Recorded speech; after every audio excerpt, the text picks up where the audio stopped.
नमस्कार। इतिଙ୍କ आलापको बहुत बहुत स्वागत आपण मानकु। केते वर्ष धरी मु कादम्बिनी रे लेखि आसुची आपण माने देखुथिबे नारी मानक कथा जो माने इतिहास सृष्टि करचंती। इतिहास को माने सृष्टि करंती जो माने संघर्ष करी आगो को जांती अन्य मानक पई मध्य बाट तयारी करंती। आजी ठीक सेमिति जने नारी सामना रे मु बसिची। बेसी किछि मु केबे कुहे नै आगुरु कहिबि नै मध्य आजी आपण माने तांक सहित कथा हेले जानिबे केते बेसी संघर्ष करिसंती किभली इतिहास तयारी करचंती एवं आम समस्तंक पई आगु को आमे जो माने आसुछे समस्तंक पई केते सुंदर बाट तयारी कर देचंती से। आसंतु आमे समस्ते स्वागत करिबा पद्मश्री दीपा मल्लिक मैडम।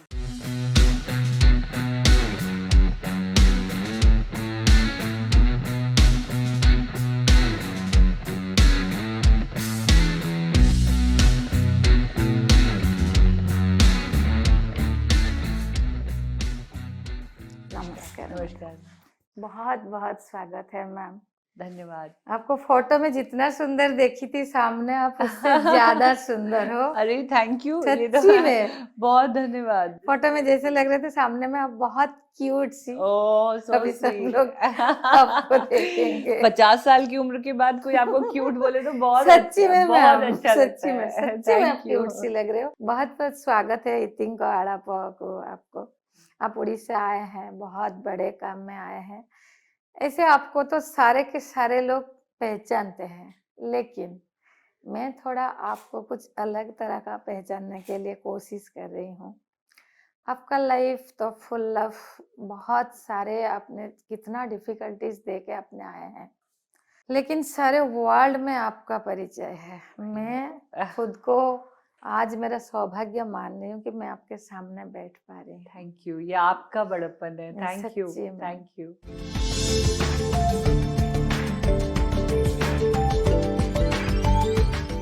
मैम मैं आपको पूछ सकती हूँ कहाँ से आपका जर्नी शुरू हुआ था? देखिए, जन्म तो मेरा बैंगलोर में हुआ। हाँ।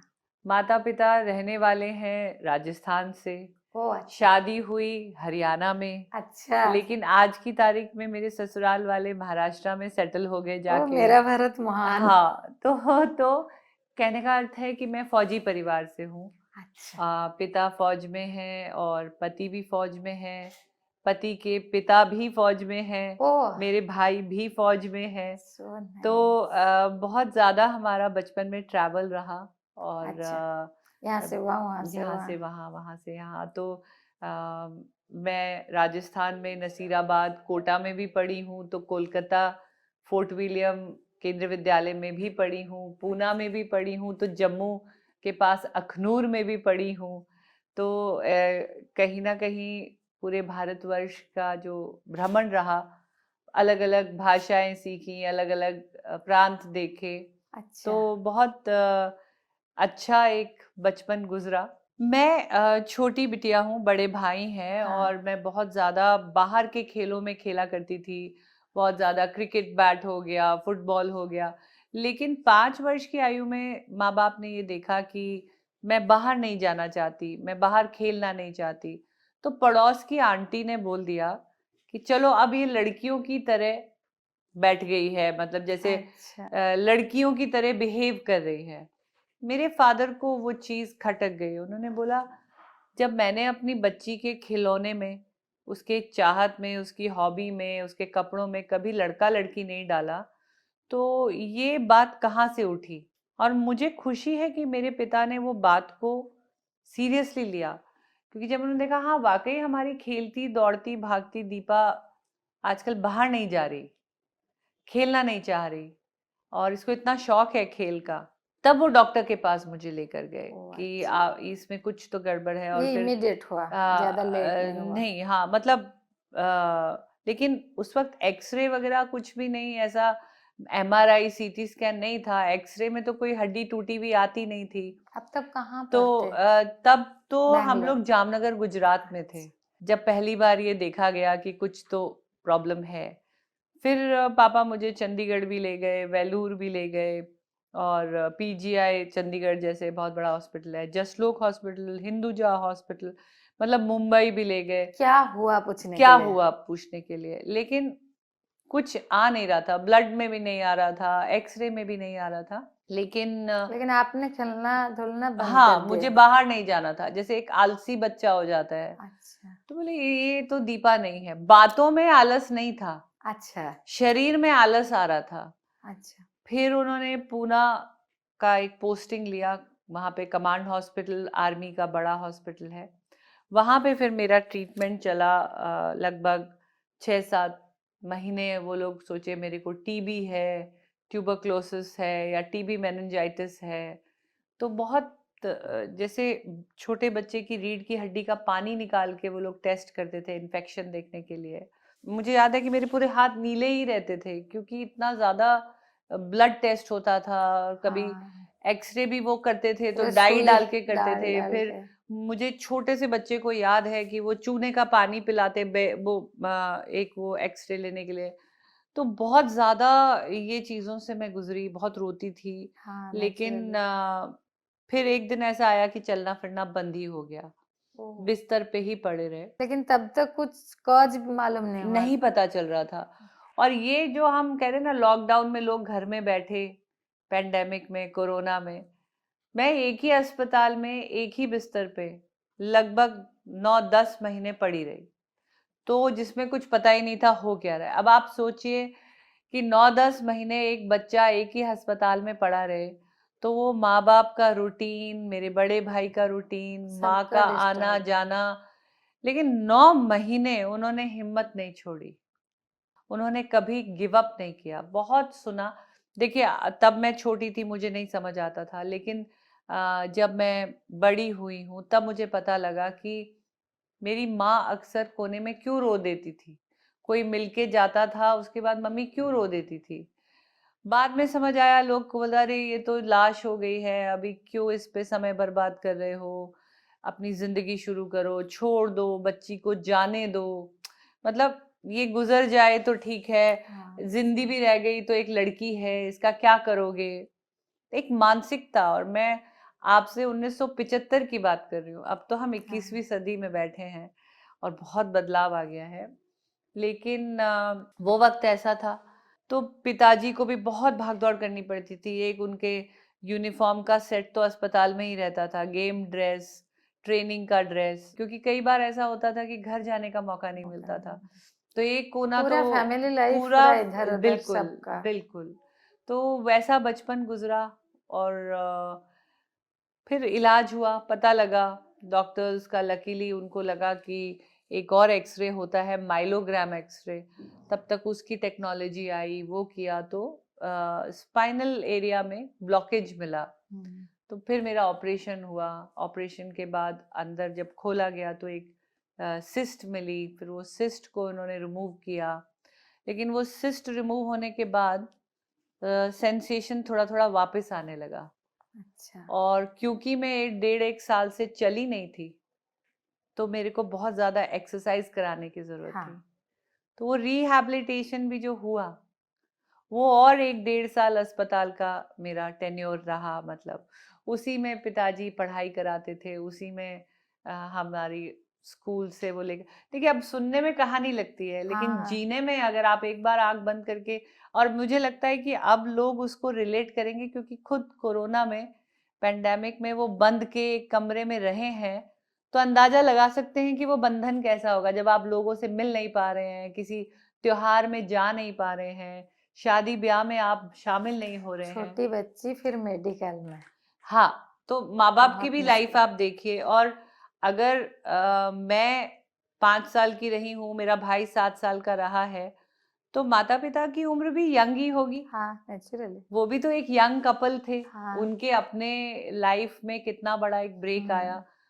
तो यंग डेज में जब आपको आप मिलते हैं बहुत दोस्तों के मुश्किल। साथ, पिकनिक्स पे जाते हैं, लेकिन वो सब कुछ नहीं हुआ हमारे घर में। और रिहैबिलिटेशन की जो मेरी एक्सरसाइजेज होती थी, उसमें जो कैलिपर वगैरह बांधते थे, चेस्ट में जो ब्रेस बांधते थे बॉडी स्ट्रक्चर को सीधा करने के लिए, कि बोन में डिफॉर्मिटी ना हो जाए, इसलिए मेरे को ब्रेस पहनना पड़ता था।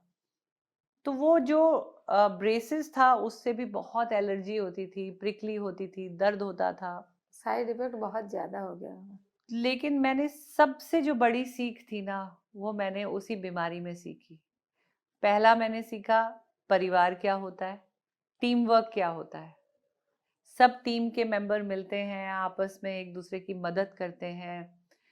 दूसरी चीज मैंने सीखी कि टाइम मैनेजमेंट क्या होता है। लोग मुझे आज भी पूछते हैं, दीपा जी इतना कुछ कैसे कर लेते हो। तो ऐसी बहुत चीजें देखी। तो त्याग सीखा कि त्याग की भावना क्या होती है। फिर पैसे को संजोना सीखा, क्योंकि बहुत सोच के पैसा खर्चते थे कि अब इलाज में और कितना लगेगा। और जब मुझे एक्सरसाइज कराते थे तो एक और लेसन सीखा कि अपने आप को हर दिन बेहतर करना कैसे है। आज 2 मिनट खड़े हुए हैं, कल 4 मिनट खड़े होना है। आज 4 कदम चले हैं, कल 10 कदम का प्रैक्टिस करना है। तो कंटिन्यूअसली प्रैक्टिस, कंटिन्यूअसली मेहनत, कंटिन्यूअसली एक्सरसाइज, एक गोल को अचीव करने के लिए गोल पे पॉजिटिविटी चलना क्या था। है वो आपसे सीखना चाहिए।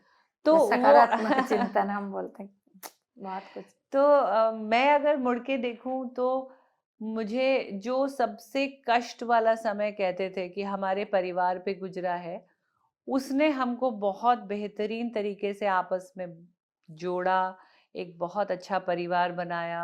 हम बहुत ज़्यादा दिल से एक दूसरे से जुड़े हुए हैं, हम बहुत मेहनती हैं।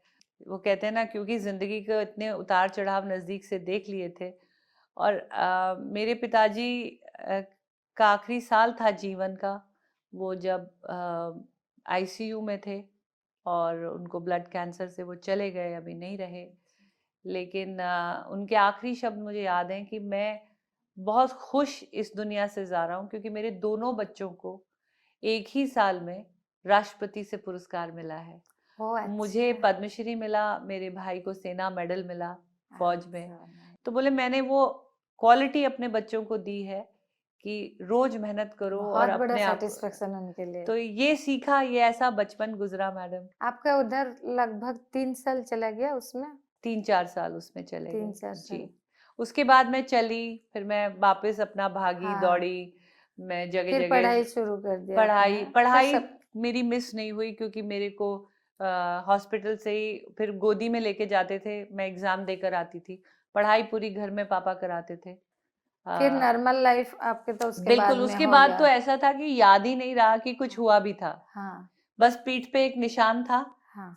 और वो भी कभी कोई ऐसे, हम जैसे स्विमिंग करने गए, कॉस्ट्यूम पहना है, तो किसी को दिखता था तो पूछते थे, अरे तुम्हारे पीठ पे दाग क्यों है।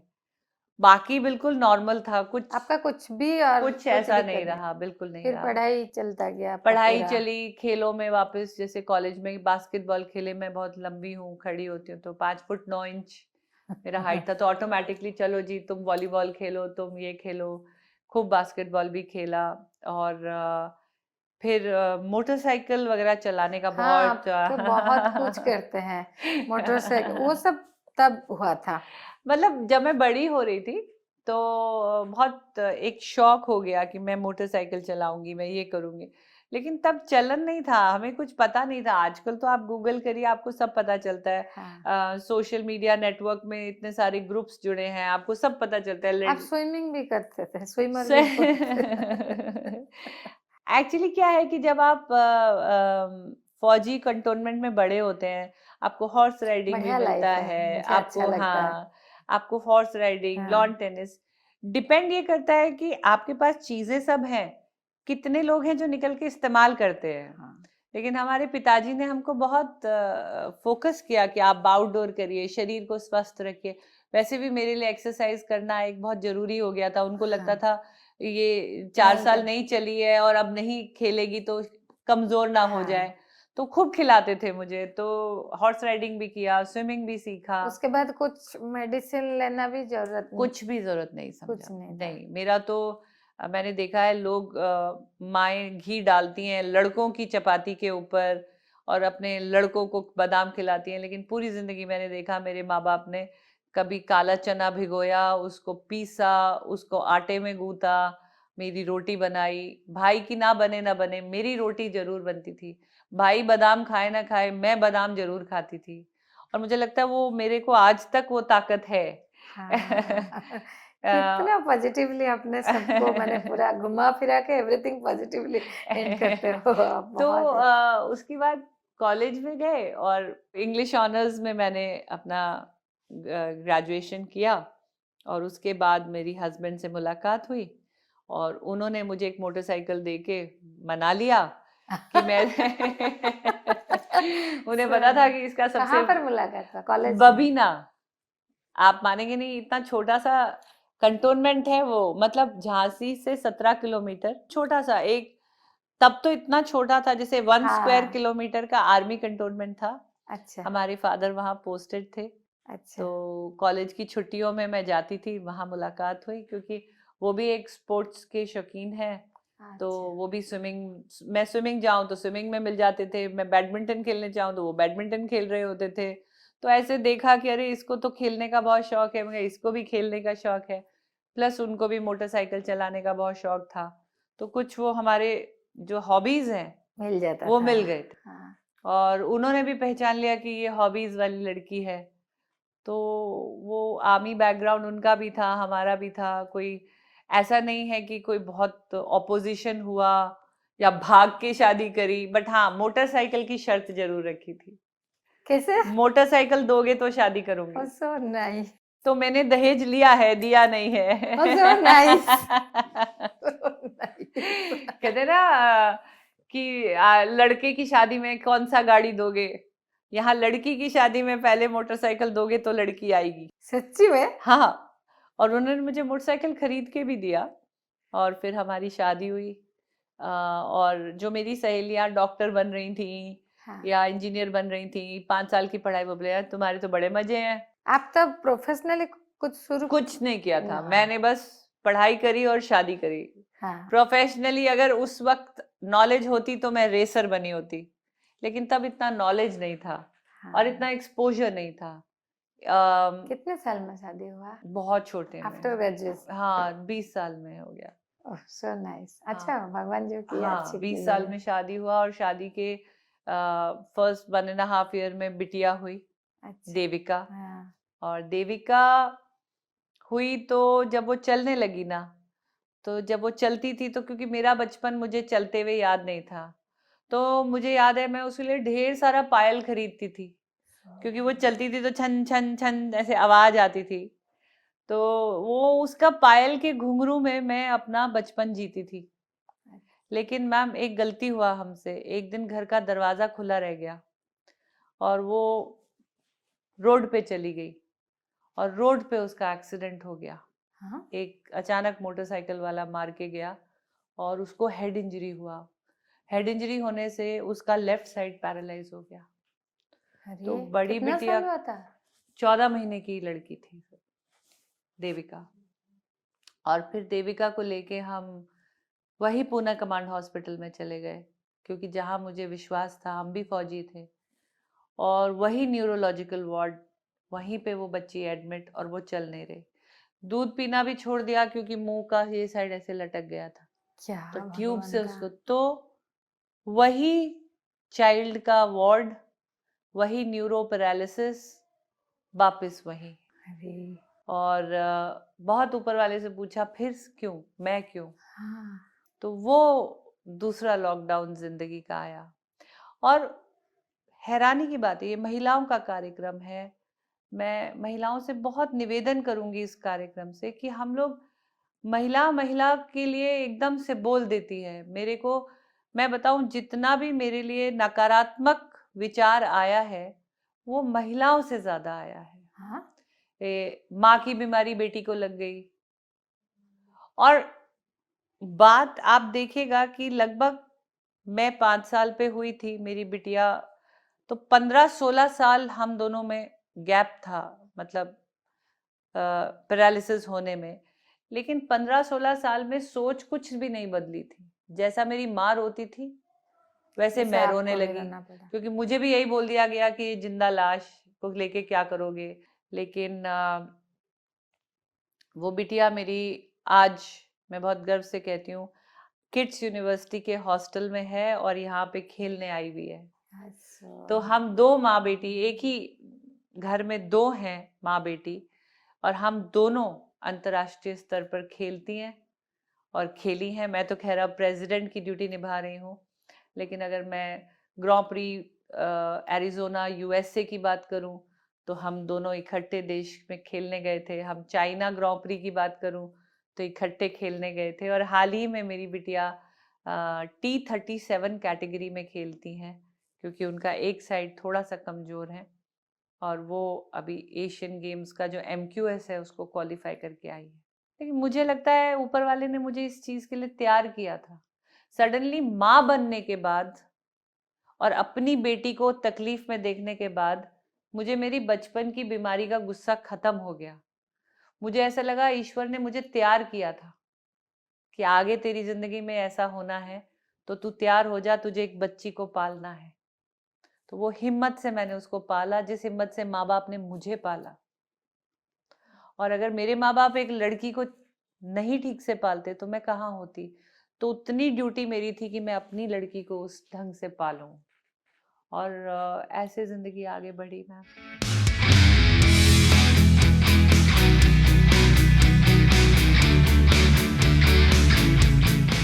फिर बड़ी बिटिया के बाद एक और बिटिया हुई।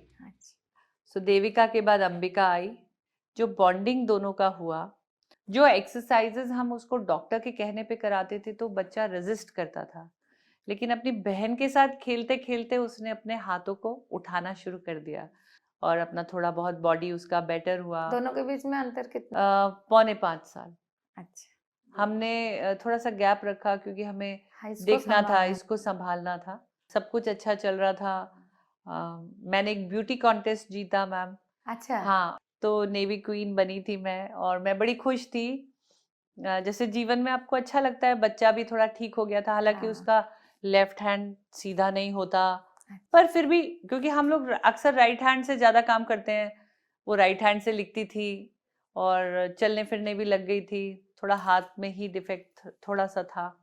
वो लड़की पूरी जिंदगी फर्स्ट आई है, तो उसका almighty has been very kind. और जब बॉडी भी अपनी अच्छी लगने लगी कि हाँ चलो 2 बच्चे हो गए, टेंशन खत्म हो गई, मैं सुंदर भी लगने लग गई, मेरे ट्यूमर्स वापस आ गए at the age of at the age 29। Of 29। तो 1999 में इधर कारगिल वॉर फिर की क्या लड़ाई थी। सिम्टम हुआ आप? सिम्टम ये हुआ कि मैं झुकती थी तो चक्कर आता था। जैसे बच्चों का शू लेस टाई करना है, छोटी बेटी 3 साल की है, उसको गोदी उठाना है, तो नीचे से जब उठा के ऊपर तो एकदम बैलेंस छूटने लगा। सीढ़ी चलते चलते एक सीढ़ी छूटने लगी, तो अब मैं ऊपर देख के चल रही हूँ, नीचे पता ही नहीं है कि लेग उठा नहीं, और मैं गिरने लग गई बार बार। फिर बैक एक होने लगा, बच्चे को गोदी लेके बैलेंस नहीं होना, फिर हील पहनना छोड़ दिया, फिर साड़ी पहनना छोड़ दिया, और लकीली तब तक MRI आ गया था।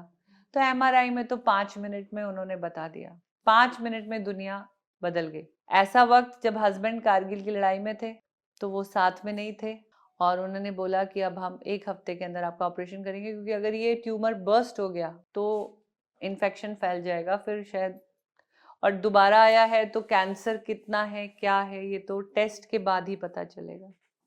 तो उन्होंने मुझे दिल्ली RNR हॉस्पिटल भेजा। 3 जून 1999 में मेरा ऑपरेशन हुआ।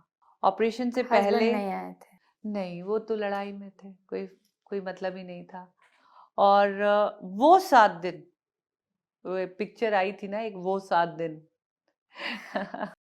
तो वो जो 7 दिन थे ना मैम, वो पूरी जिंदगी को डिफाइन करके चले गए। और मैं हमेशा सबको यही कहती हूँ, किसी भी परिस्थिति में अगर मनस्थिति सही रही तो आप कुछ भी झेल सकते हो, बस मनस्थिति सही रखनी है। और शायद बचपन की ट्रेनिंग थी, फिर बिटिया की बीमारी की ट्रेनिंग थी, तो मुझे लगता है कि जब भी कोई मुश्किल आती है तो हम और बेहतर और ज़्यादा स्ट्रॉन्ग, हिम्मती बन के उभरते हैं। तो इस वक्त दिल और पत्थर का बन चुका था, तैयारी अच्छी थी, और मैं बार बार हर स्टूडेंट को, हर ऑर्गेनाइजेशन को, हर टीम को यही कहती हूँ, जब आपकी तैयारी अच्छी होती है ना तो आपको स्ट्रेस नहीं होता है। सर्जरी भी मेरी कम से कम 20-25 घंटे की सर्जरी बता रहे थे, रोबोटिक सर्जरी बता रहे थे, क्योंकि रीडू सर्जरी थी। अब उसमें कितना होगा, सक्सेसफुल नहीं होगा। तो मैंने सारी लिस्ट बनाई थी किस बक्से में, वैसे भी फौजी लोगों को आदत होती है। मैंने अपनी साड़ियाँ, महंगे कपड़े पैक कर दिए थे कि मुझे पता था अब तो साड़ी वाड़ी कुछ दिन नहीं पहन सकते।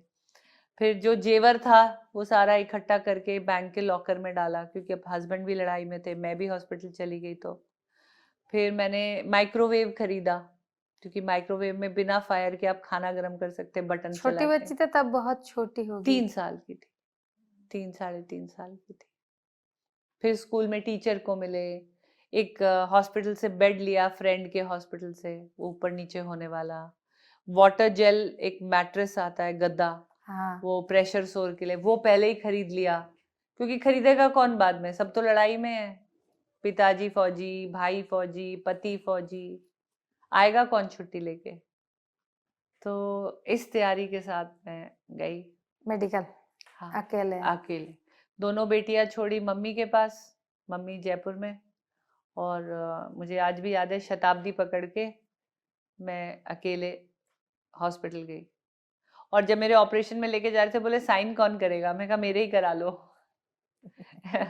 फिर चाचा ससुर आए थे साइन करने के लिए। ट्यूमर साफ हुआ, लेकिन जो ब्रेन फ्लूइड है वो लीक हो गया पूरा, क्योंकि वो गैप इतना आ गया स्पाइनल कॉलम में, तो जो फ्लूइड दिमाग के पास रहता है, तो फिर बॉडी कोमा में चली गई, क्योंकि after brain operation. After operation. तो फिर एक और ऑपरेशन करना पड़ा, उसको पैच करना पड़ा। फिर 3-4 हफ्ते बाद होश आया। तो 200 टाके हैं लगभग पीठ पे, 3 बड़े बड़े ऑपरेशन हैं। जो डिस्क रहती है वो 7 डिस्क काटी है, क्योंकि ट्यूमर साफ करना था। उसके ऊपर फिर वो लोहे का प्लेट नहीं लगा पाए, क्योंकि मेरे को एमआरआई में जाना पड़ता है बार बार, और लोहे का प्लेट लगने से एमआरआई फिर मुश्किल होगा। मुश्किल होता है एमआरआई के लिए। और फिर मेरा क्या है कि छाती का निचला हिस्सा पूरा चला गया है, मतलब इसमें सेंसेशन नहीं है, इसे छुएंगे काटेंगे तो पता नहीं चलता है, सुन है। और तभी हो गया था जब हाँ, ऑपरेशन वो के उसी बाद। वक्त हो गया था।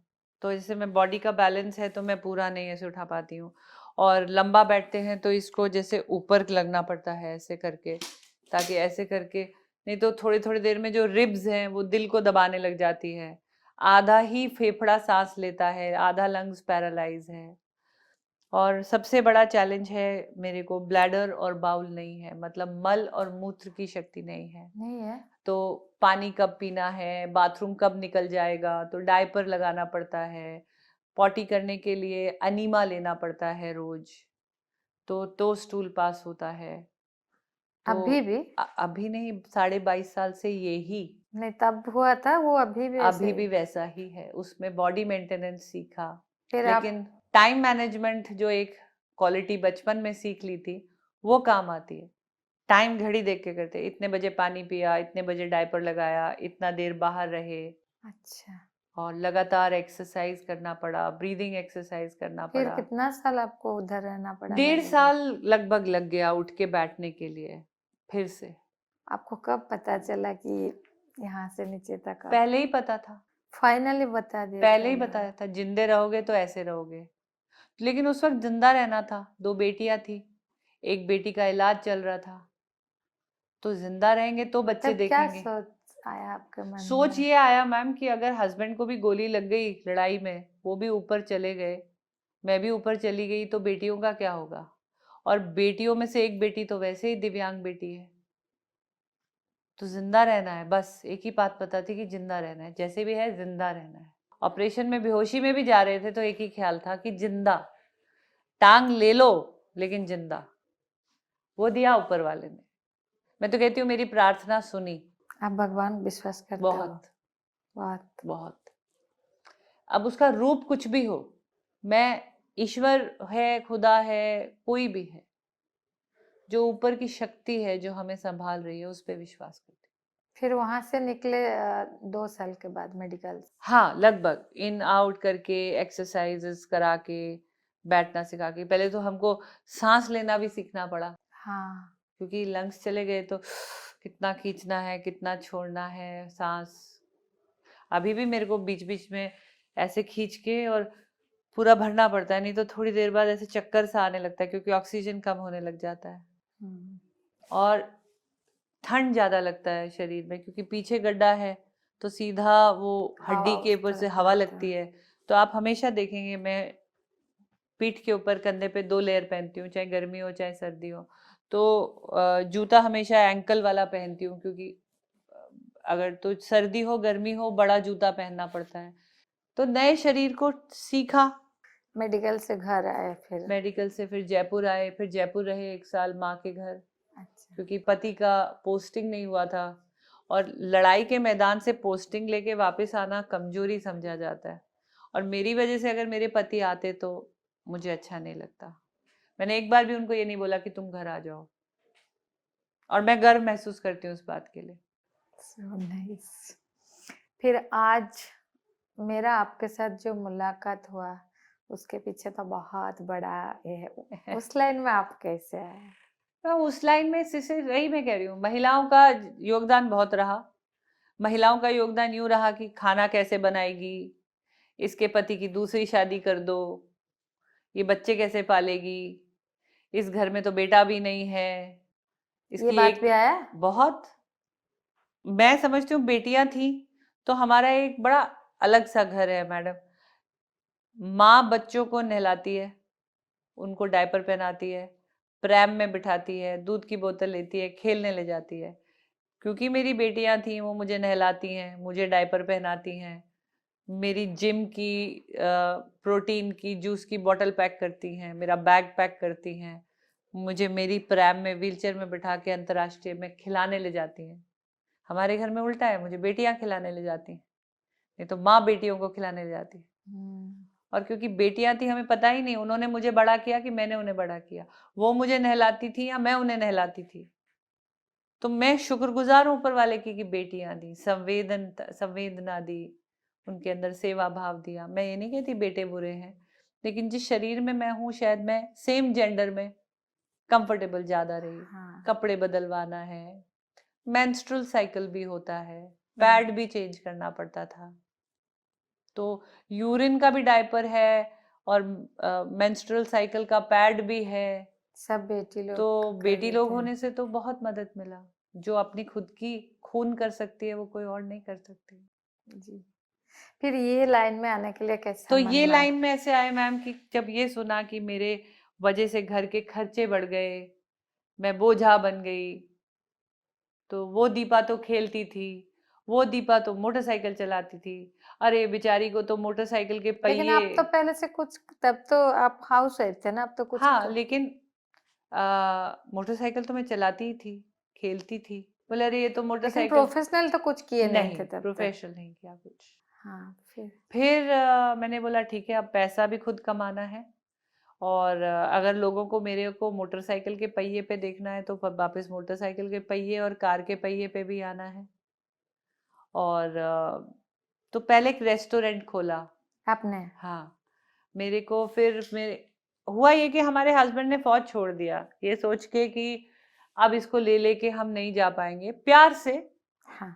क्योंकि सोच उनकी ऐसी बना दी लोगों ने कि तुम्हारा तो ट्रांसफरेबल जॉब है, ये इसको लेके कैसे फिरोगे। अच्छा। फिर अभी तो बेटी का भी इलाज चल रहा है, तो इस पे तो बहुत लोड आ जाएगा। विदाउट प्लानिंग उन्होंने आर्मी छोड़ दिया, बल्कि आर्मी में रहते तो सुविधा ज्यादा रहती हमको। हाँ। लेकिन फौज छोड़ दी, और अहमदनगर में फिर एक महाराष्ट्र में जो फार्म हाउस है हमारे इन लॉज का, वहां हम चले गए।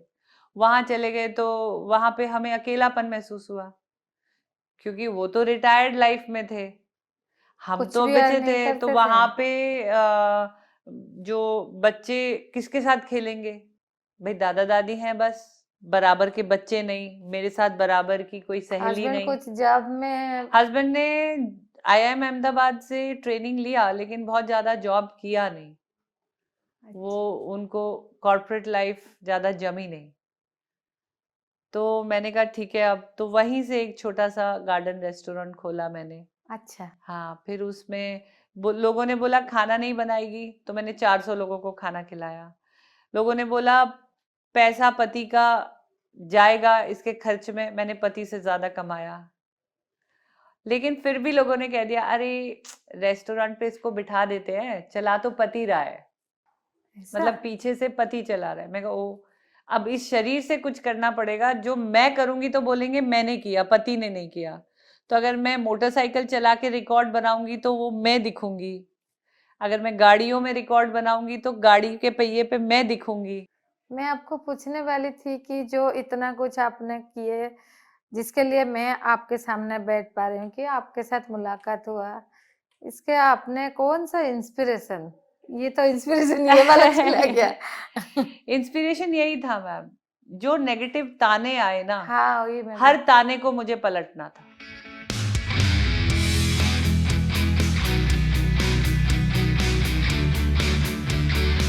आपने खुद खाना बनाते थे तब रेस्टोरेंट मैं में? खाना आज भी बनाती हूँ मैम, मेरे से अच्छा खाना आपने कभी खाया नहीं होगा।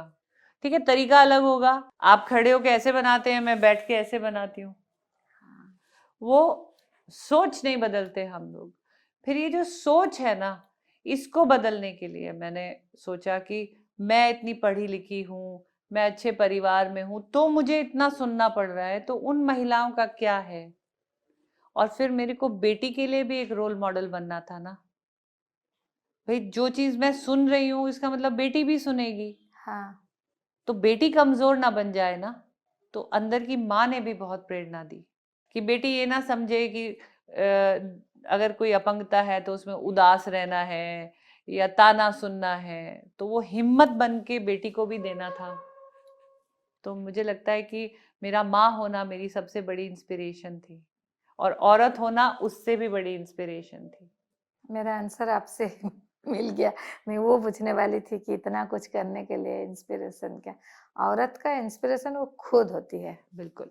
फिर आपने वो मोटरसाइकिल रेसिंग मोटरसाइकिल जब बनाने निकले ना मैम, तब समझ आया कि नीतियां कमजोर हैं अभी दिव्यांग लोगों के लिए। 20 साल पहले की बात है।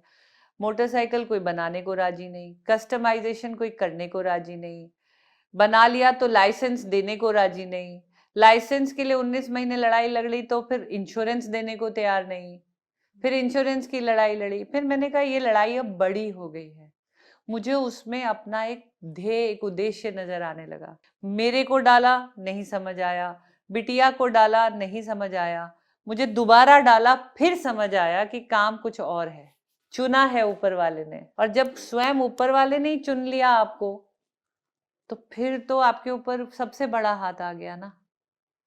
तो हिम्मत, बोलते हिम्मत कहाँ से आ जाती है, हिम्मत तो ऊपर वाला दे ही रहा है ना, उसने बोला है ये करना है।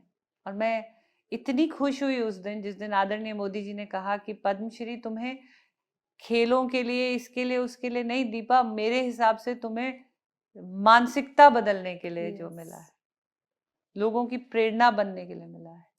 तो मुझे लगता है मेरा उद्देश्य कहीं ना कहीं थोड़ा पूरा हुआ है। हालांकि काम बहुत है, बहुत कुछ करना है। खेलों में नीतियां बनी, मैं उसका आपने हिस्सा फिर बनी। खेलना शुरू किया? खेलना क्या, मोटरसाइकिल चलाने के लिए तैरना शुरू किया, बोला एक्सरसाइज कराओ इसकी पानी में। अच्छा। ऐसे तो बॉडी में बैलेंस नहीं है, और जितना पानी में एक्सरसाइज करेगी उतना थोड़ा कंधों में जान आएगी, मूवमेंट आएगा। नहीं तो मोटरसाइकिल में बिठा के चला देंगे तो चक्कर आ जाएगा। पानी में उतरे तो मैं तैर रही थी हाथों से, डूबी पैर से नहीं, पैर तो चलता नहीं, बल्कि ये पूरा नीचे खींचता है मेरे को। तो वो हुनर मुझे अपने आप में नजर आया, वो मुझे खेलों में भी ले गया, उससे मेरे कंधों में ताकत आई। मैंने मोटरसाइकिल भी चला के लिम्का रिकॉर्ड बनाया, मैंने गाड़ियां भी हाई ऑल्टीट्यूड में हिमालय में चलाई, रैली भी करी, मैंने रिकॉर्ड भी बनाया। और तैराकी में फिर मैंने इतनी तैराकी करी कि मैंने यमुना नदी बहाव के विपरीत 1 किलोमीटर इलाहाबाद घाट में जाकर, मैंने प्रयागराज बोलते हैं अब हम, हाँ। गऊ घाट पर, मैंने फिर वहां पे एक वर्ल्ड रिकॉर्ड बनाया। तो मेरा 4 लिम्का वर्ल्ड रिकॉर्ड है मैडम एडवेंचर में। ये तो एडवेंचर आपका में है। रिकॉर्ड तो बहुत बड़ा है इसमें, बहुत बड़ा है। और खेलों में फिर क्योंकि मुझे जानकारी होने लगी, तो फिर धीरे धीरे मैंने 40 वर्ष की आयु में अपना रेस्टोरेंट बंद किया, अपना सारा सामान तमान उठाया, और मैं दिल्ली आई कॉमनवेल्थ राष्ट्रमंडल खेल आपने के जो लिए। ये में रहते थे वहां से वो आप आ सब गए? वहां से बंद किया, एक गाड़ी ली, सूटकेस लिया, मेरी बड़ी बिटिया का ग्रेजुएशन हो गया था तब तक पूना में, हाँ फिर उसको लिया, पोस्ट ग्रेजुएशन में उसको दिल्ली में एडमिशन दिया, और फिर दिल्ली में एक कमरा लेके मैं वहां रही। तब भी लोगों ने बोला इसको घर से निकाल दिया, ये तो भाग गई। आप दोनों ने एक मुझे साथ खेला शुरू किया? नहीं, उसने मेरे से 3 साल बाद। अच्छा।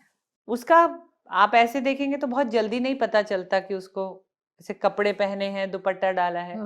मैं चाहती थी वो खुद अपना डिसीजन ले कि क्या वो इस क्षेत्र हाँ में अपना, क्योंकि जैसे ही आप खेलने आए आपको लोग अपंग बोलेंगे, हाँ तो चॉइस उसकी होनी चाहिए।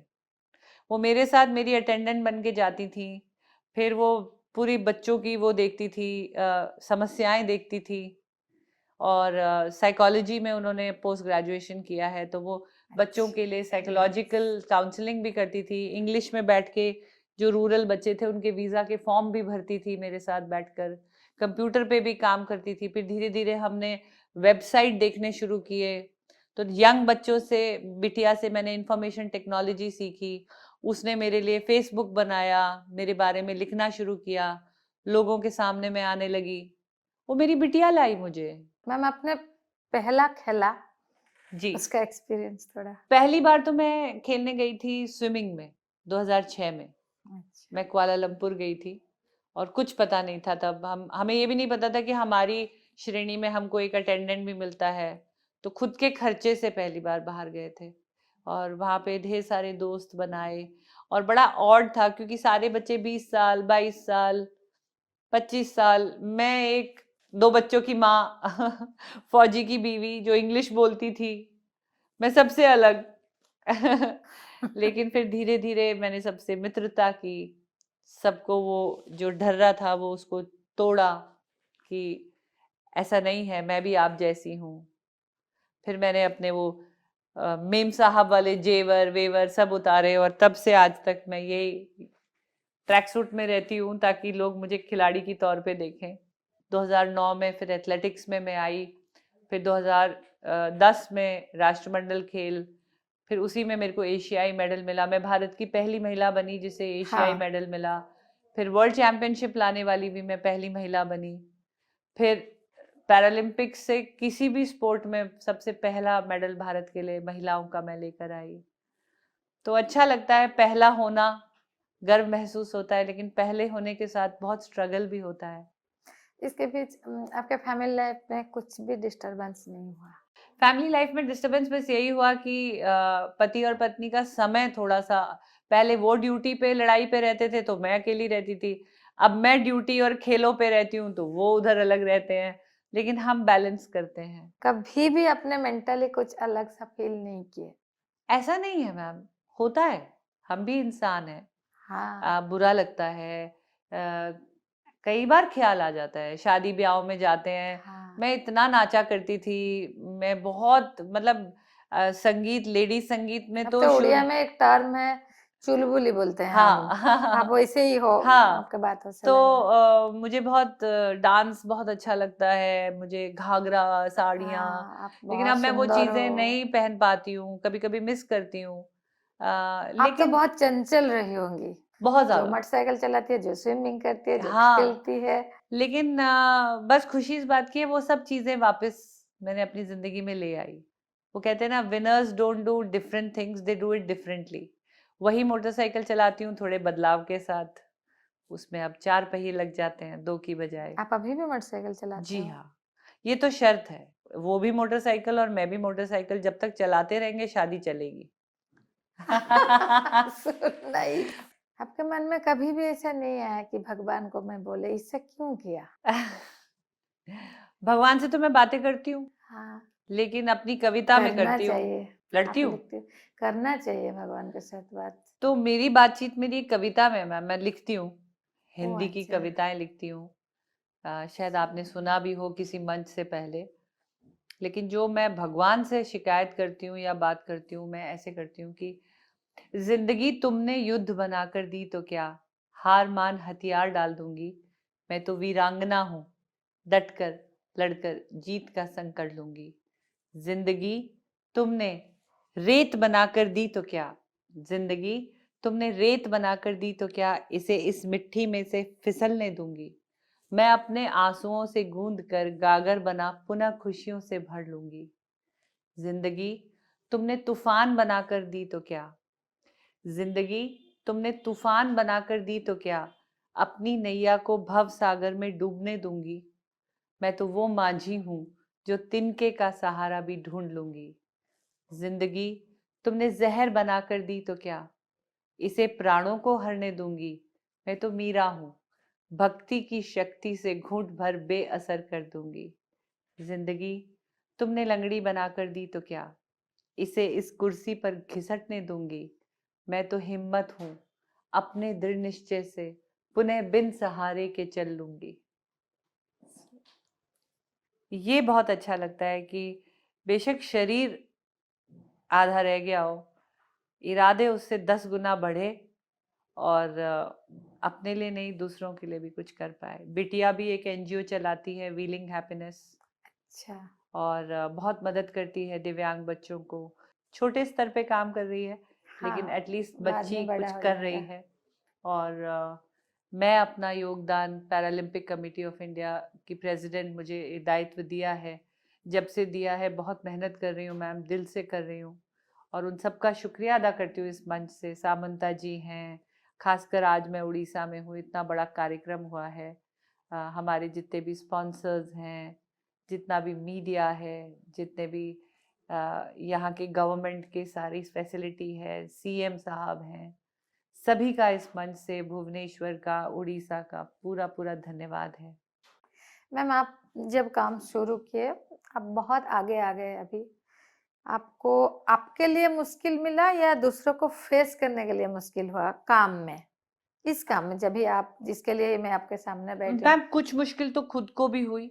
अभी भी ऐसा लगता है जैसे a woman in leadership role, जैसे महिला का टॉप पोजीशन पे होना, तो फिर सबका विश्वास जीतना, सबको लेकर चलना, तो उसमें एक चैलेंज आता है। कई बार लगता है कि शायद सब भरोसा नहीं कर पा रहे हों कि मैं ये कर पाऊंगी, लेकिन आप मेहनत करते रहते हैं और दिल लगा के ईमानदारी से काम करते हैं तो दिल ज़रूर जीत लेते हैं। तो मुझे लगता है कहीं ना कहीं मैं धीरे धीरे अपनी जगह लोगों के दिलों में बना पा रही हूँ कि हाँ, मैं मेहनत कर सकती हूँ। स्ट्रगल था, लेकिन कुछ रास्ता दिखने लगा है। पहले जैसे बोलते थे, दूसरे दूसरे वर्ड यूज करते थे, आजकल वो वो नहीं, वर्ड अभी भी तो नहीं, दिबांग बोलते भाषा में हैं। भी मीडिया भी बहुत बदलाव आ गया है, हाँ। मीडिया की अप्रोच में बहुत बदलाव आ गया है। तो आप कहते हैं ना, जो जैसा दिखेगा, अब जैसे आप मुझसे बात कर रही हैं, इसको 10 लोग देखेंगे तो अवेयरनेस आती है। जी। तो बहुत बड़ा धन्यवाद है। अब तो सोशल मीडिया भी बहुत पावरफुल है, हाँ। लेकिन मेरा यही अपील है कि उसका सकारात्मक उपयोग हो, हाँ। उसको नेगेटिव तरीके से उपयोग ना किया जाए। आप अपने आगे आने वाले दूसरे दिव्यांगों को क्या बोलना मैं चाहोगे? उनको यही बोलूंगी कि अपने अंदर जरूर एक हुनर पैदा करिए, और ये ज्यादा सोचिए कि आप अपने को काबिल बनाकर देश को क्या दे सकते हो, समाज को क्या दे सकते हो। तो खुद को कर बुलंद इतना कि खुद खुदा बंदे से पूछे, बता तेरी रजा क्या है। तो इतनी बुलंदी अपने अंदर लाइए, आत्मनिर्भर बनने की कोशिश करिए, कुछ ना कुछ हुनर जरूर सीखिए। मैंने सीखा, मैंने तैरना सीखा, मोटरसाइकिल चलाना सीखा, मैंने गाड़ी चलाकर भी स्पॉन्सरशिप हासिल करी, मैंने तैराकी करके लिम्का रिकॉर्ड किया। जब जब मैंने ये सारे इवेंट किए, मुझे ज़रूर कैश अवार्ड मिला, पैसा मिला, तो मैंने अपने आप को आत्मनिर्भर बनाया। जब मेरा रेस्टोरेंट बंद हो गया तो मैं मोटिवेशनल स्पीकर बनी, वहाँ से मैंने 4 पैसे कमाए। फिर मैंने नीतियों पे काम किया, नीतियाँ जब बन गई तो फिर मुझे कैश अवार्ड अपने मेडल के लिए मिलने लगे। कहाँ तो मेरे बैंक में 5,000 रुपये नहीं होते थे, कहाँ मुझे सरकार ने करोड़ों रुपए दिए। तो आप कुछ हुनर मेहनत से करेंगे। अगर मैंने एथलेटिक्स भी किया तो कभी मैंने जैवलिन किया, कभी शॉट पुट किया, कभी डिस्कस किया। जैसा जैसा इवेंट आया वैसा वैसा मैंने सीखा, और मैंने तो 40 वर्ष के बाद सीखा। तो आप सीख सकते हैं, और आप जरूर, एक महिला जब कर सकती है जिसका छाती का निचला हिस्सा कुछ काम नहीं करता, तो आप भी हुनर सीखिए और देश के नए भारत के निर्माण में अपना योगदान दीजिए।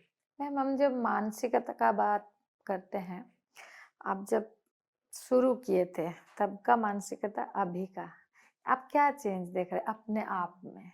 एक्चुअली जब भी मैंने खेलना शुरू किया तो मैंने इसी भाव से शुरू किया कि मैं ये तो बदल दूंगी लोगों की कि व्हीलचेयर पे बैठी बीमार महिला है। व्हीलचेयर पे अगर मुझे लोग देखेंगे तो फिर खिलाड़ी के रूप में देखेंगे। आप तब भी वो सोचे थे? बिल्कुल उसी सोच से निकली थी, मानसिकता बदलने निकली थी। आज भी कोशिश वही है। तब भी कुछ डर नहीं था मन में कि डरती मेरे से नहीं। होगा या नहीं? नहीं, सेल्फ डाउट कभी नहीं किया, कभी नहीं था। अपने अंदर भरोसा कभी नहीं छोड़ा, क्योंकि मुझे पता था कि अगर दीपा ने ठान लिया है तो मेहनत करनी पड़ेगी, और मेहनत से मैं कभी नहीं डरी।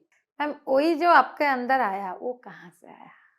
मुझे लगता है बहुत श्रेय माँ बाप को दूंगी, और ये हर महिला का दायित्व बनता है कि वो अपने चारों तरफ परिवार में, अपने बच्चों में, चाहे वो विवाहित है तो बच्चे हैं या नहीं है, लेकिन महिला समाज का एक ऐसा अंग है जो किसी ना किसी की बहन है, माँ है, पत्नी है, दोस्त है, वो अभिन्न अंग है समाज का। तो जब महिला अपने अंदर की आत्मविश्वास को दूसरों में डालेगी, तो वो कहते हैं ना कि एक माँ जब एक लड़की किसी घर में होती है तो अगले 7 जनरेशन को वो उद्धार करके जाती है।